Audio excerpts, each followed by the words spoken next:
What's the meaning of concede?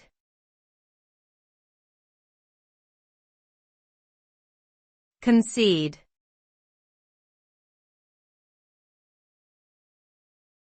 Concede.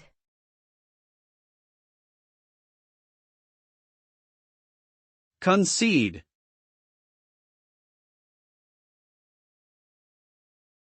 Concede.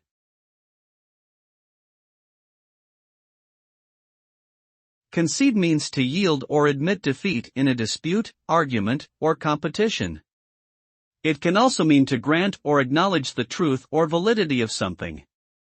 The result of conceding is that one party accepts the superiority or correctness of another and agrees to give up their claim or position. Conceding can lead to resolution of conflicts, reaching compromise, and promoting understanding between conflicting parties. However, conceding can also be seen as a sign of weakness or submission, and may result in perceived loss of power or status.